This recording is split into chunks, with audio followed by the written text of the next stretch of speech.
जय हिंद साथियों, यदि सरकारी नौकरी प्राप्त करना आपका सपना है तो यह सुनील चौरसिया सावन नामक चैनल खास आपका अपना है।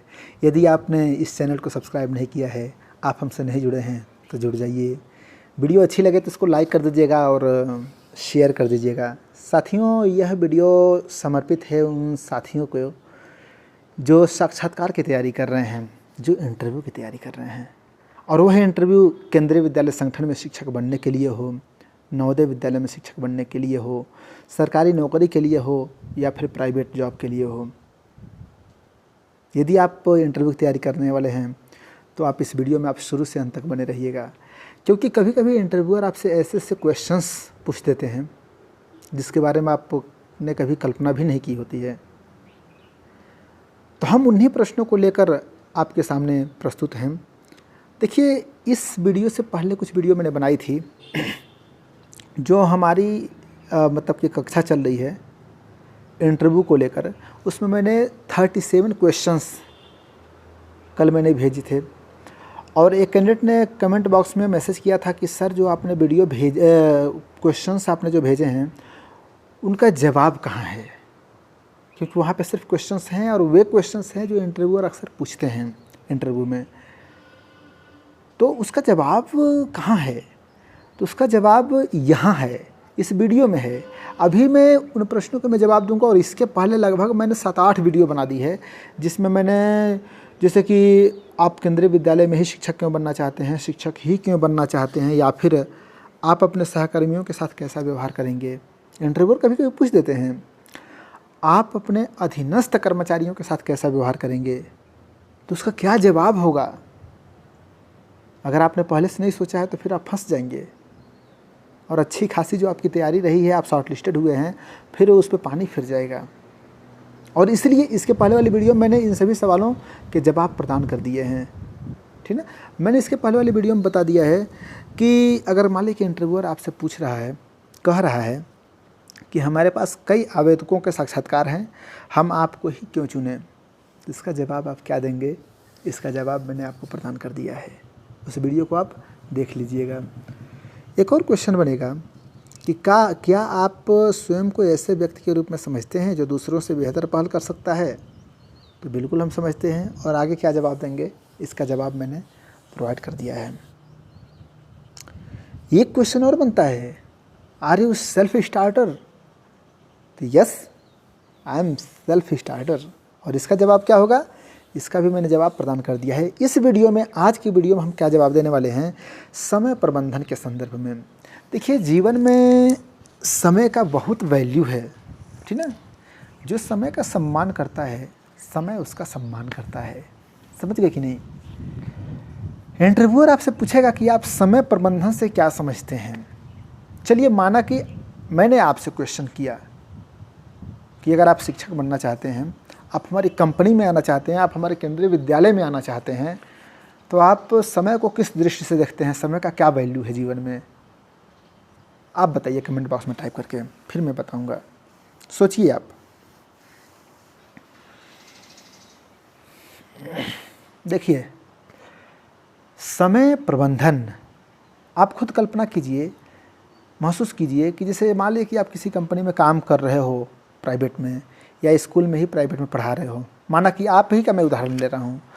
आप खुद सोचते होंगे कि जिस दिन आपको स्कूल जाना होता होगा, उस दिन आप सुबह में जल्दी जगते होंगे, टिफ़िन तैयार करते होंगे, खाना सुबह में खाते होंगे, नाश्ता करते होंगे, स्कूल भी पहुँच जाते होंगे 7-8-9 बजे तक, ठीक। फिर बच्चों को 7-8 पीरियड पढ़ा के फिर घर भी आ जाते होंगे, उसके बाद से अन्य काम भी कर लेते होंगे। लेकिन संडे के दिन क्या होता है भैया, संडे के दिन तो आदमी इतना दिन आ जाता है, तब तक सोया रहता है, सपनों की दुनिया में खोया रहता है, फिर अंगड़ाई लेते हुए उठता है, ठीक ना। और पता चले खाना बनाते बनाते में 12 बज गए, खाते खाते में 2 बज गए, और देखते ही देखते में शाम हो गई, कोई काम नहीं हुआ। ये संडे है। देखिए, संडे के दिन के लिए आपने कोई टाइम ही नहीं बांधा, कोई टाइम टेबल ही नहीं है, इसलिए आपने कोई काम ही नहीं किया। समय वैसे व्यतीत हो गया। समय तो भाई चलता रहता है, लेकिन जिस दिन आपकी ड्यूटी रहती है उस दिन क्या, उस दिन का आपका टाइम टेबल है। कितने बजे जगना है, कितने बजे आप सब्जी काटेंगे, कितने बजे खाना बनाएंगे, कितने बजे स्नान करेंगे, कितने बजे बस पकड़ेंगे, कितने बजे विद्यालय जाएंगे, फिर वहाँ पे टाइम टेबल शुरू। तो हर चीज़ का टाइम है, इसलिए काम भी दिखता है। तो ये समय प्रबंधन है। हर सफल व्यक्ति के जीवन में समय प्रबंधन होता है, एक टाइम टेबल होता है। अगर आपके पास टाइम टेबल है तो आपकी तैयारी भी अच्छी होगी और आप सफल हो जाएंगे। बिना टाइम टेबल बनाए आप तैयारी नहीं कर सकते हैं। तो आप इंटरव्यूअर के सामने बता सकते हैं कि सर, जीवन में हर क्षेत्र में समय का बहुत महत्व होता है और हमारी सफलता में भी समय की महती भूमिका होती है।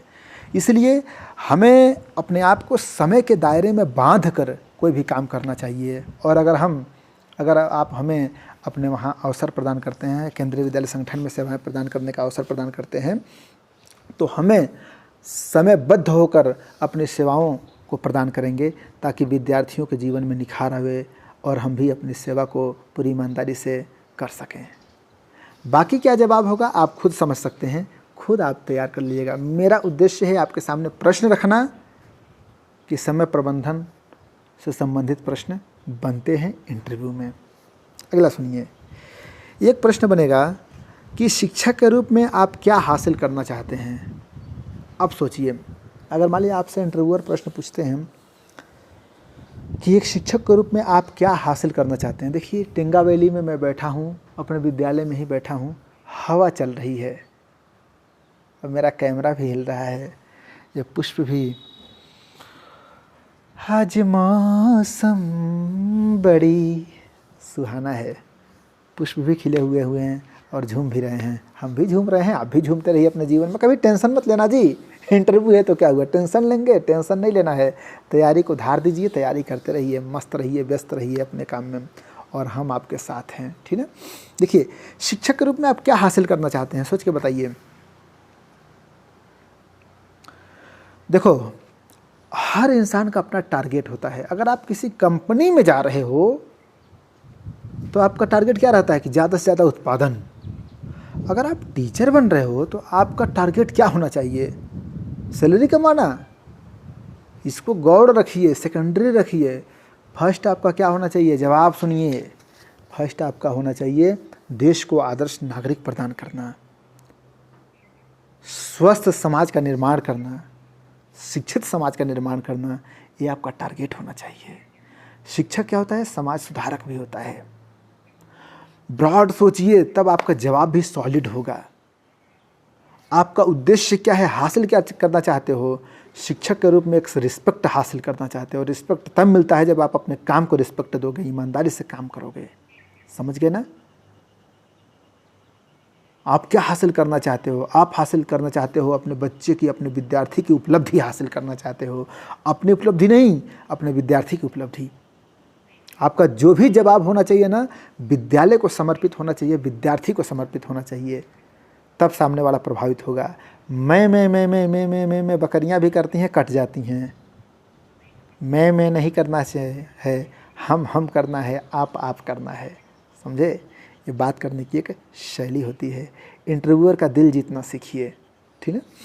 तो इस तरह से आप क्या हासिल करना चाहते हैं, आपके अनुसार इसका जवाब क्या होगा, आप कमेंट करके ज़रूर बताइएगा। अच्छा, देखिए, कुछ साथियों ने मैसेज किया था कि सर मैं टीजीटी हिंदी का कैंडिडेट हूँ, तो जो बायोडाटा है उसको किस भाषा में भरूँ। देखिए, इसमें प्रश्न पूछने के का सवाल ही नहीं है। अगर मान लीजिए कि आप हिंदी विषय अध्यापक बनना चाहते हो तो फिर हिंदी के अलावा आप सोच ही कैसे पाते हो, ये बताओ पहले हमें। बेशक आप हिंदी में भरो ना, हिंदी में ही भरो और जितना शुद्ध शब्दों का प्रयोग कर सको, जितना उत्कृष्ट शब्दों का प्रयोग कर सको, करो। समझ गए ना। जिस विषय से संबंधित नौकरी प्राप्त करना चाहते हो उस विषय को तवज्जो दो, समझे। तो हिंदी में ही भरना। बाइलिंगुअल का भी प्रयोग कर सकते हो और अगर आपकी इच्छा है, बहुत पकड़ है, तो इंग्लिश में भी भर दो, कोई बंधन थोड़ी है। लेकिन मान लो कि अगर पीजीटी हिंदी बनना चाहते हो, टीजीटी हिंदी बनना चाहते हो और गीत गाओ अंग्रेजी में, तो फिर थोड़ा सा प्रश्न उठेंगे ना वहाँ पे। तो ऐसा मतलब फंसने वाला ऐसा मत करो काम, हिंदी में लिखना, ठीक है। दूसरी बात, कुछ ने लिखा है कि सर जो जहाँ वो पढ़ाई लिखाई वाला भरना है कितना क्वालिफाई हैं आप ये सब, तो आप +2 से भरना है। तो +2 का मतलब आप 12th से भर सकते हैं। लेकिन मैंने क्या भरा था, मैंने 10th से भरा था। जब 2018 का विज्ञापन आया था, मेरी ज्वाइनिंग 19 में हुई थी, तो मैंने जब इंटरव्यू दिया था तो मेरे समय में भी तो यही लिखा था, बिगिनिंग +2 से भरिए, ठीक ना। लेकिन मैंने 10th से भरा।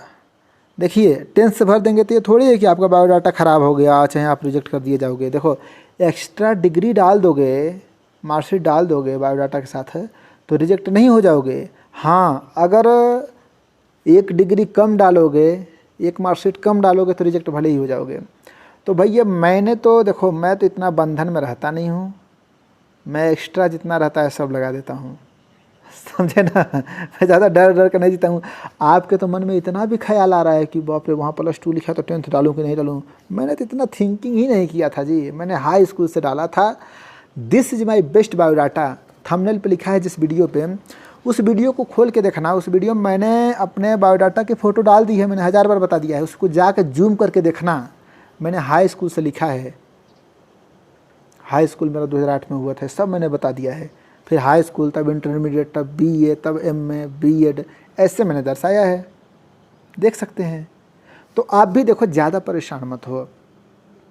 अगर हाई स्कूल से ही लिख रहे हो, लिख दो ना जी, कोई दिक्कत नहीं है। अगर आपकी इच्छा है तो 12th से लिख दो। मेरे कुछ साथी ऐसे हैं जिन्होंने 12th से भरा था, हाई स्कूल का नहीं भरा था, क्योंकि ऊपर 10 +2 नहीं लिखा है, +2 लिखा है। क्लियर कर ले रहा हूँ बात को। तो आप 12th से भी भर सकते हो, 10th से भी भर सकते हो, इतना काम बिगड़ने वाला वहाँ से नहीं है।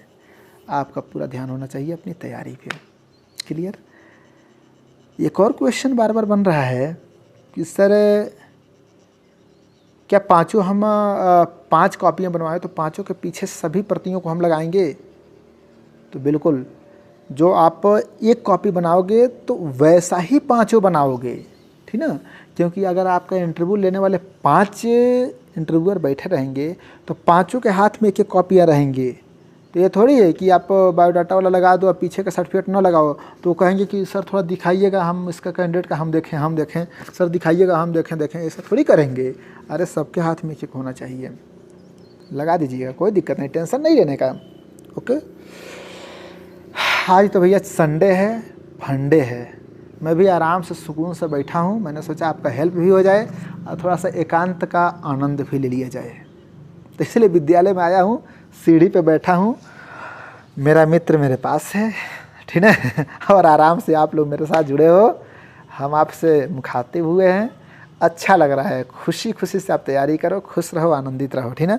और सुनो, अगर हमारे इंटरव्यू और डेमो क्लास से जुड़ना चाहते हो तो जो थंबनेल पर नंबर है ना 63 93 74 44 74, उस पर संपर्क करके हमसे जुड़ सकते हो। अगर TGT, PGT, PRT की तैयारी करना चाहते हो, चाहे किसी भी स्टेट की नौकरी के लिए, तभी हमारे वहाँ तैयारी जारी है। प्रतिदिन शाम को मैं वीडियो प्रोवाइड कर देता हूँ, एक मतलब कि 2 ग्रुप बन चुकी है, तो उसमें मैं वीडियो डाल देता हूँ, ठीक है। अगर आप जुड़ना चाहते हो तो उस नंबर पर फ़ोन करके या मैसेज करके हमसे जुड़ सकते हो।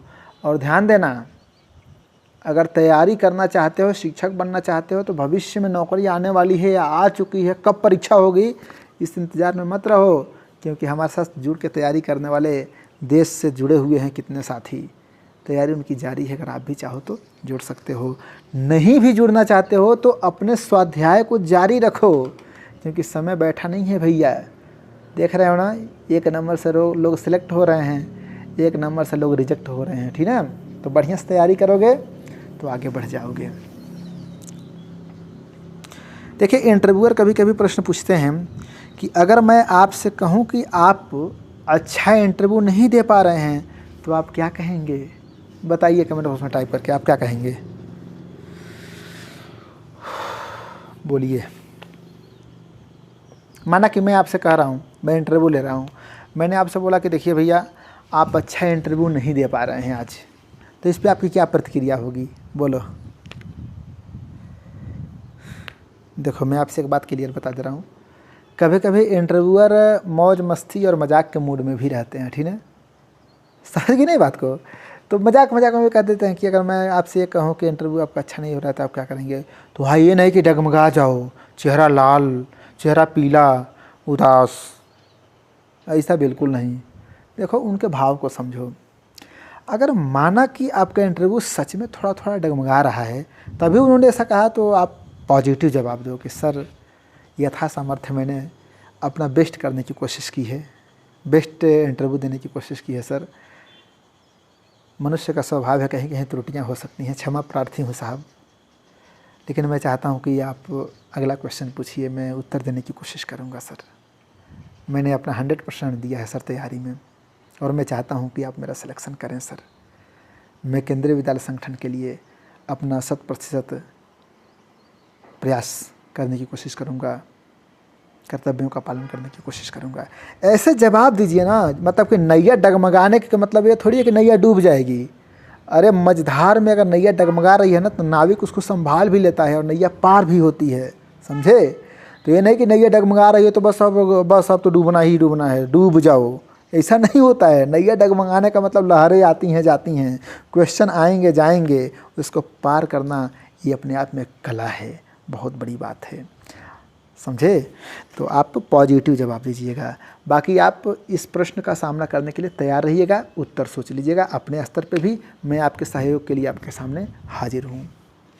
अगला सुनिए, ये क्वेश्चन बनेगा 37 क्वेश्चन है, जो मैंने ग्रुप में क्वेश्चंस डाले थे ना, उसका 37 क्वेश्चन है कि नौकरी के दौरान आपका तबादला हो जाए तो, ट्रांसफ़र हो जाए तो आपको कैसा लगेगा।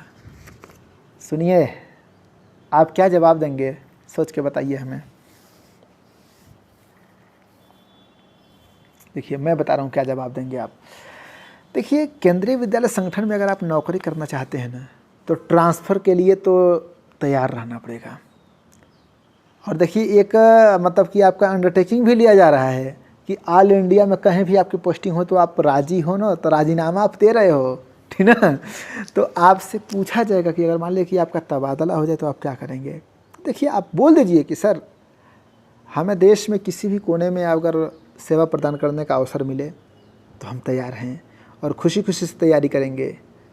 आप कितना खुश हो नहीं हो ये आपके अंदर की बात है, पर्सनल बात है, लेकिन वहाँ आपको प्रोफेशनल ये बोलना है कि मैं रेडी रहूँगा।